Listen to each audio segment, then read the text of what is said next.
17 days to the 2024 presidential and parliamentary elections. Hashtag Stop Galamsey now, so on. Good afternoon and welcome to the Midday News.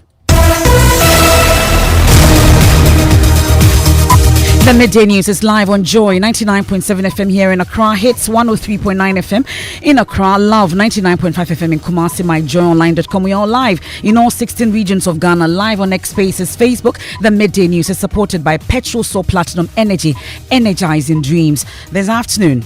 And I can tell you an authority that even before these IPP shut their plants, there's load shedding ongoing. There was load shedding the day before yesterday. There was load shedding yesterday. Are you experiencing power outages? Well, prepare for more as Minority on Parliament's Energy Committee revealed that even before the looming shutdown of 3 power plants next week, ECG is already shedding a significant amount of load. So if this IPP shut down, then we could be sharing close to 700 megawatts. From what we think, it's likely that we're going to see a more heightened outage than what we have today. We'll bring you details. Plus, President Akufo-Addo appoints Herbert Krapper as substantive minister for the sector. Also this afternoon, the rare moments the NPP and NDC joined forces to fight off claims of massive vote buying and abuse of incumbency as captured in the latest Codeo pre-election report. By our Ghanaian nature, we are a very hospitable society. It's part of our culture to offer people some goodwill in terms of food and water. Also this afternoon, we've ensured value for money justification of the Bank of Ghana as it retires a 67-year-old head office for the controversial and tallest $250 million headquarters sited in the heart of Accra. The management of the bank has ensured that the value for money assessment of this project can boast of a lower cost per square meter than comparable projects in Accra. Therefore, after today's commissioning, our official address for the Bank of Ghana head office will change to the Bank Square.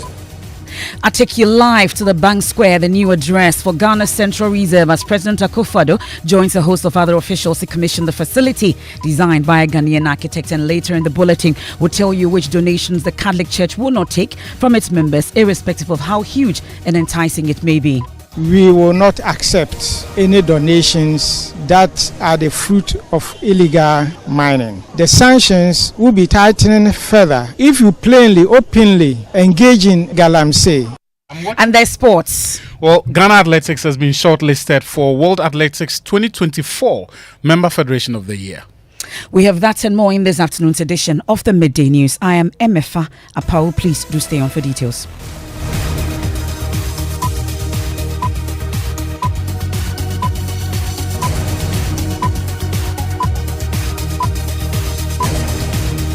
Many thanks for joining us. This is your home of independent, fearless and credible journalism.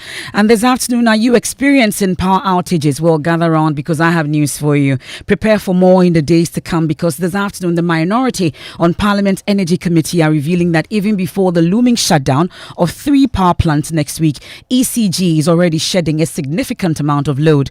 The claim is that ECG will be compelled to shed over 700 megawatts if government does not improve the debt situation in the energy sector. The Chamber of Independent Power Producers Ghana yesterday revealed that 3 of its members are likely to shut down due to debt owed them.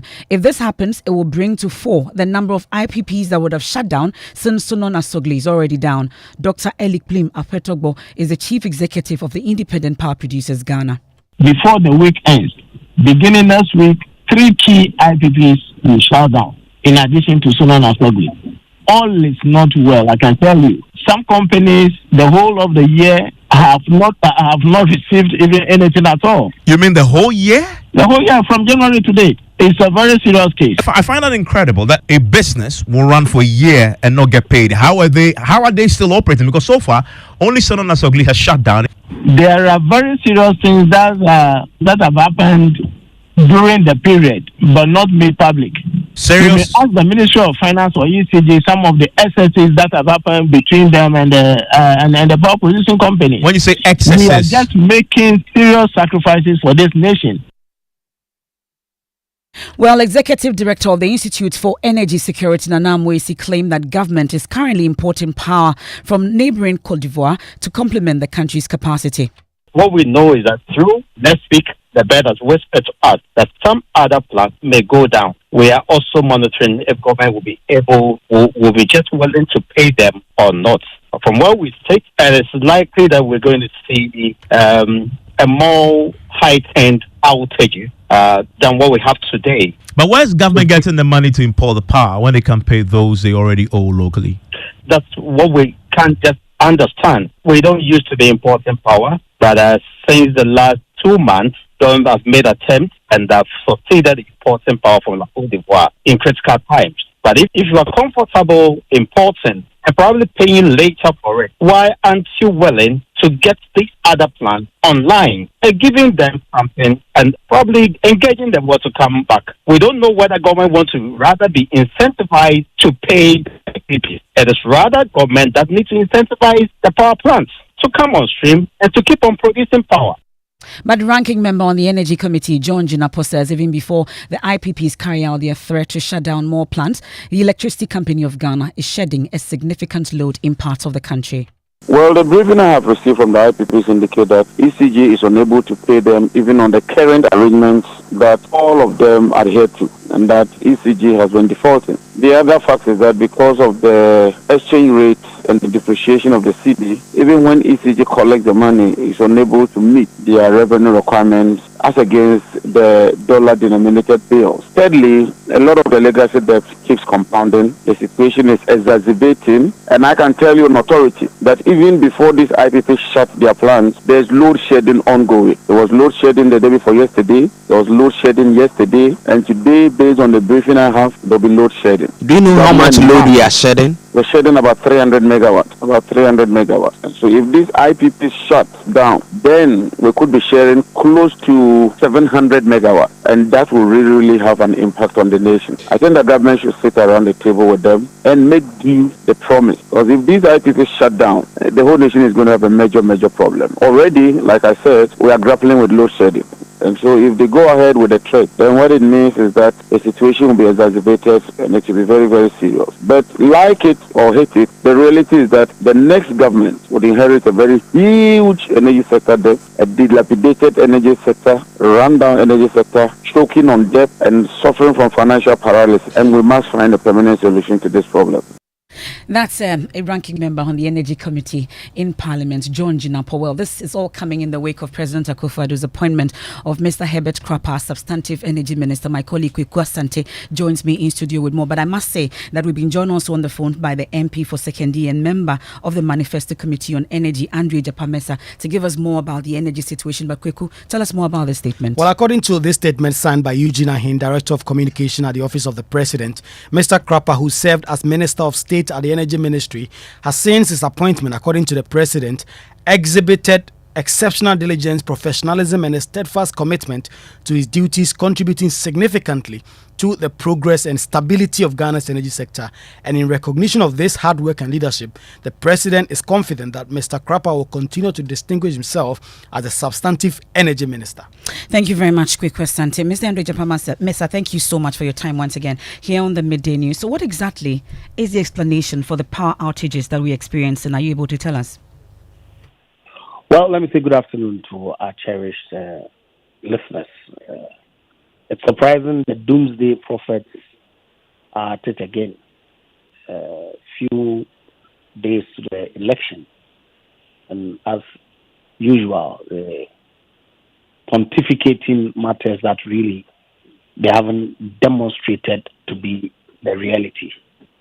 My information is that over the past few days, and recall that about a week or two ago, there were some outages that were attributed to some works that were ongoing at the ENN and Ghana gas plants. Over the past few days, I have not seen any information on the energy. Let me give you the name exactly of the platform. Okay. Energy value chain platform where gas availability and other information related to shortages in generation is posted on a day-by-day basis. I haven't seen any information that suggests that there's load shedding. And so I'm wondering where Mr. Jinapo and all those who are speaking are getting their information from. Yes, I know that there's been some ongoing negotiations with some of the IPPs. Some have been concluded. Sunan Asogli and I believe one or two of them were outstanding. And my understanding is that the Ministry of Finance, which is leading the Project Light team, together with the Ministry of Energy conducting the negotiation, was still working with the IPPs to deal with the legacy debt, which was ring-fenced as of August 2023. Well, we've been hearing from them. They say that, of course, their debts remain outstanding. But as we speak, at least I experienced it last night. I've experienced it over the period. You attribute it to doomsday prophets. But, of course, if you check on the ground, a lot of people will complain to you that, indeed, they've been experiencing power outages. We're told that ECG is shedding 700 megawatts. True or not? I'm not aware. Like I said, I'm on a platform that posts daily supply-demand forecast. I haven't seen any, and indeed I heard John say that for Monday or so, and that's what the energy security gentleman also suggested. I'm saying that I haven't seen any information from the energy value chain platform that suggests that there's any outages. Okay, and you are not able to explain to me and the others who are also complaining on the ground that we don't have power and we slept in the dark last night, and you are not able to give us. You are not able to give us any explanation for that. Yes, you are. There are several reasons that would account for outages that may be localized. Okay, and the fact that there's a localized outage doesn't mean that it's affecting only one community. It could be multiple. It could be grid related. It could be generation related. All I'm saying is that the information that I have does not suggest that there is any generation shortfall that would warrant any outage. And the information you have suggests that all is well on the power front in terms of stable power supply. Well, yes. Okay. So I was coming to the point about the issues. We don't have too much time on that. I was hoping we could wrap up on this, please. Yeah, absolutely. Then I can state emphatically that the information that I have doesn't suggest that there's any power outages that is being rolled out at this point.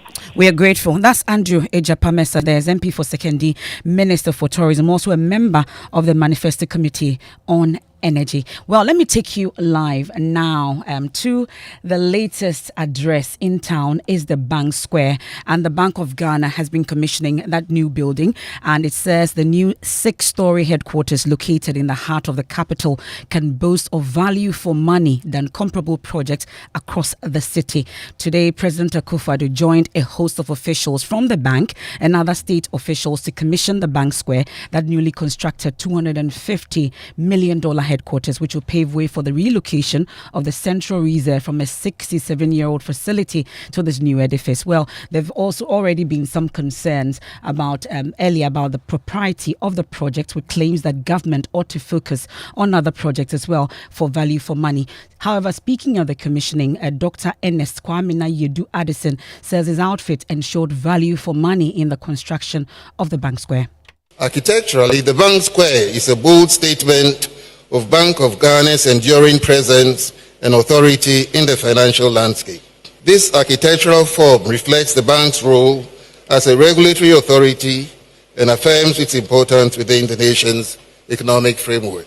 Standing at 100 meters, it is not only the tallest building in Ghana, but also the most sustainable edge-advanced structure of its size in the country and in the sub-region.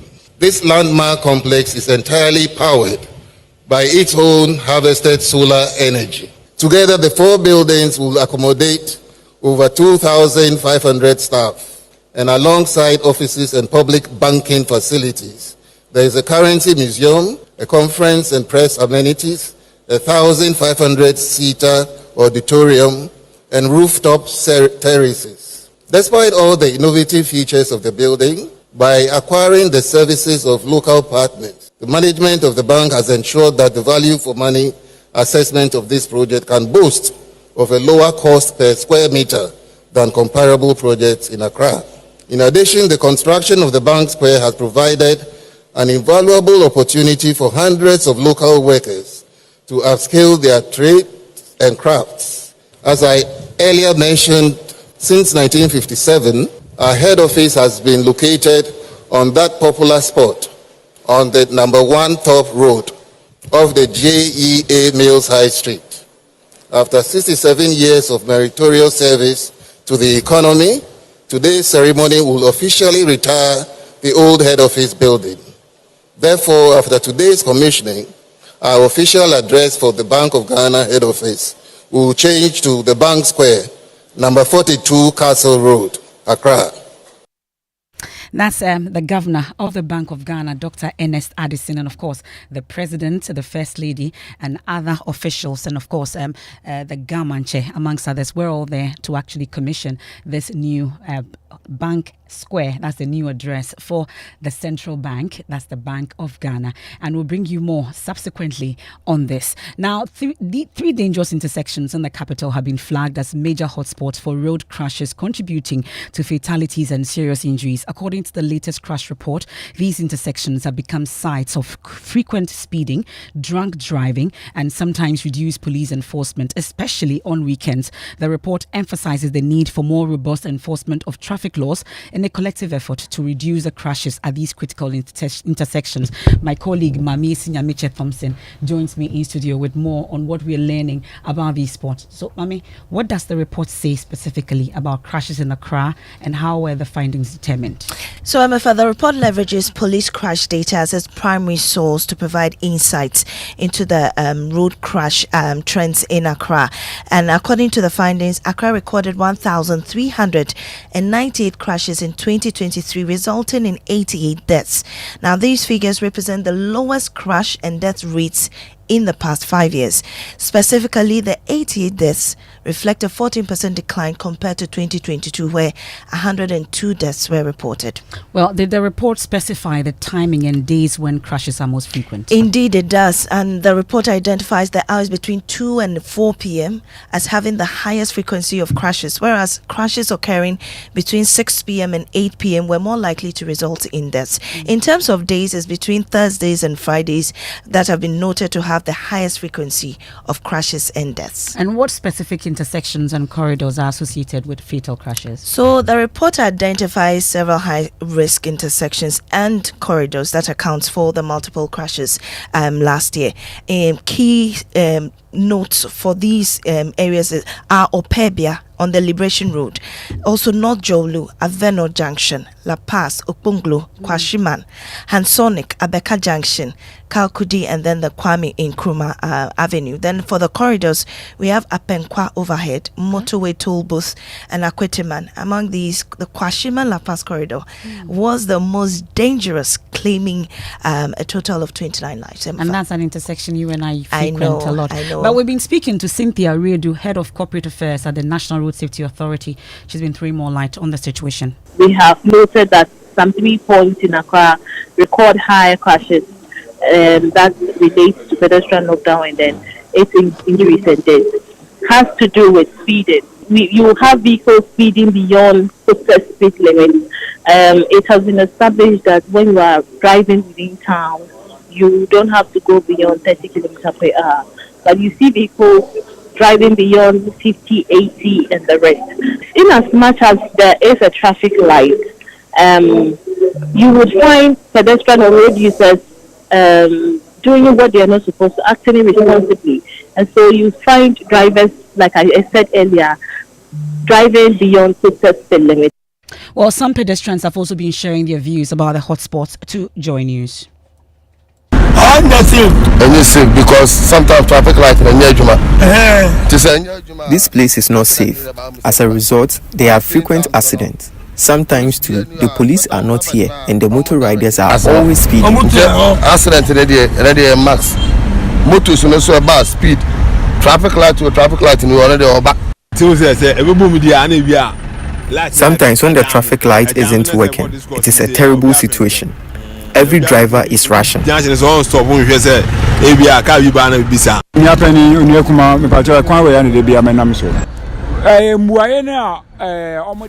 is the road I use all the time. the report is very true.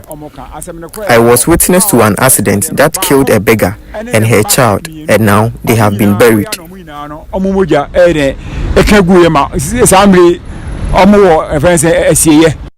Now, let me take you to the latest interchange in town. The Spinter stretch and the traffic conditions, which we're told seem to have improved a day after the official commissioning of the Flowerport interchange by President Akufo-Addo yesterday. The interchange we know connects to Tema, East Legon, Teshi, and other parts of the capital. My colleague Kenneth JC is cruising there and joins us on the line. Ken, paint a picture of the situation to us. Traffic in the vicinity of the Flowerport interchange has improved, as you mentioned, and the interchange, which is strategically located to connect major routes in the region, was designed to alleviate congestion and enhance the free flow of traffic. However, I noticed that some commuters faced minor challenges, including confusion over lane directions. Another thing I also noticed is the lack of pedestrian crossing, which makes it difficult for people to cross to either sides of the road. I was looking forward to seeing a lady who was captured in a viral photo cell in Coconut under the interchange this morning, but wasn't around when we got there. But as I speak now, there is a free flow of traffic.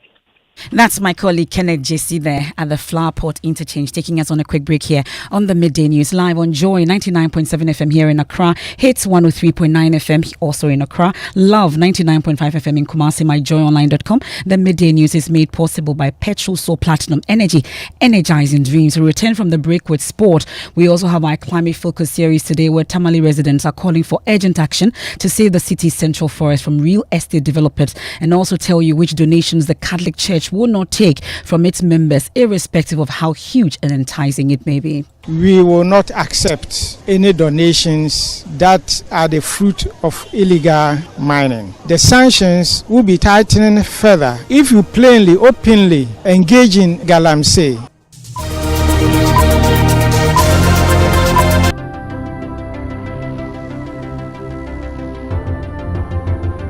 When budgets are tight and money difficult to come by, you want to be sure you get the best value for your money. These are not times to be spending money fixing expensive engine problems because of cheap fuel and lubricants. Drive to a petrol source station today and buy your quality fuel and lubricants, and rest assured of fuel that lasts long and lubricants that prevent expensive engine problems. Hear the sound.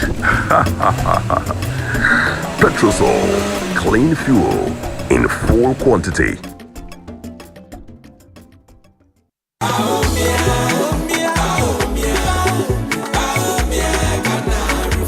Efia, I've been thinking. Have you noticed the changes in our community? Kajo, things are really different now. The MPP has really made a difference. Exactly. Free SHS, healthcare, new factories. It's like a whole new Ghana. And don't forget, electricity is so much reliable now. I remember when we used to go days without light. True. The NPP has done a lot to improve the basics. Ajua is a beneficiary of free SHS, and now she is in university. And that's the kind of leadership we need. Someone who is focused on making things better for everyone. But Efia, still there are a lot more to be done for the development of Ghana. Absolutely, Kojo. The NPP has shown that real progress is possible. On December 7th, let's vote to keep this positive impact going. Vote number 1 on the ballot. Vote NPP for a better and prosperous Ghana.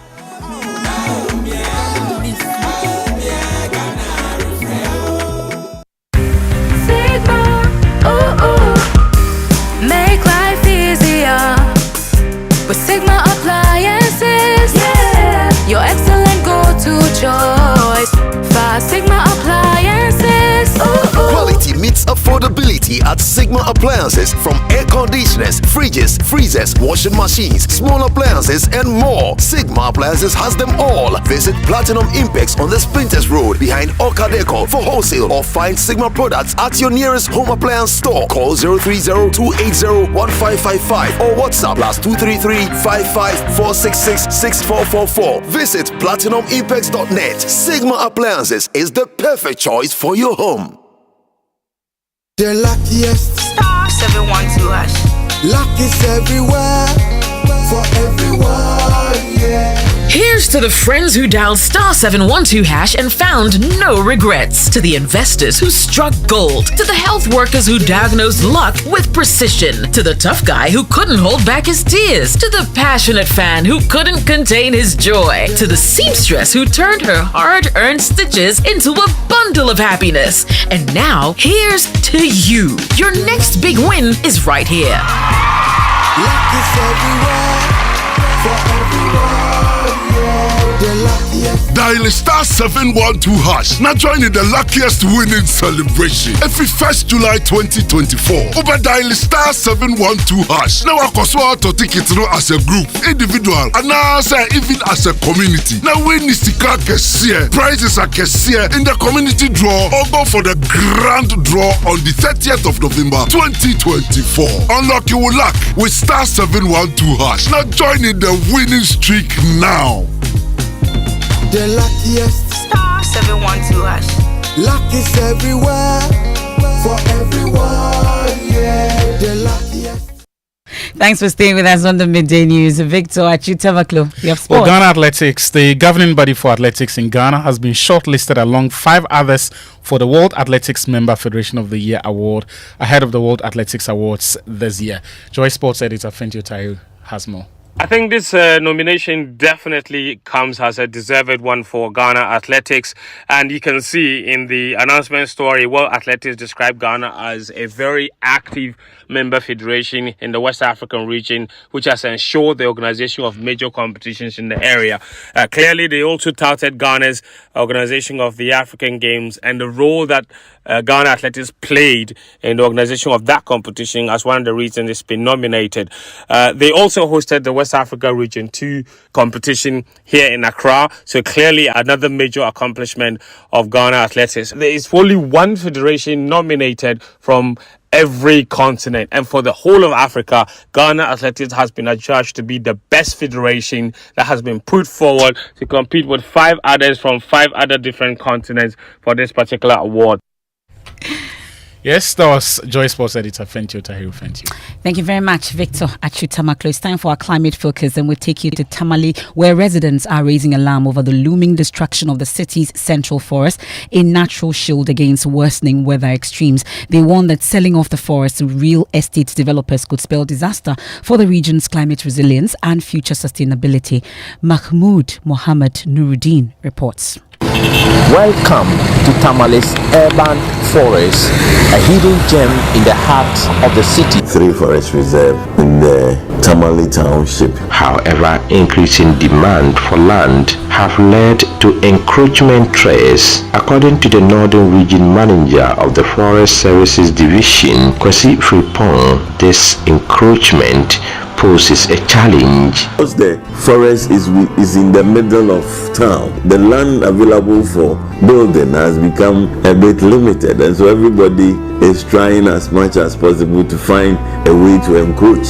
And so that has been a major challenge. We always, every now and then, have to be driving people away from there. If the traditional leaders, they don't sell this forest out for people to build houses and it's been preserved, it will give us more shades and also protect the indigents around their community and the country as a whole. That's why some residents are calling for a collective effort to monitor and report any trace. The Vice President of the Northern Regional Youth Network, Abukari Mohammed, is among residents who acknowledge the crucial role the forest plays in combating climate change.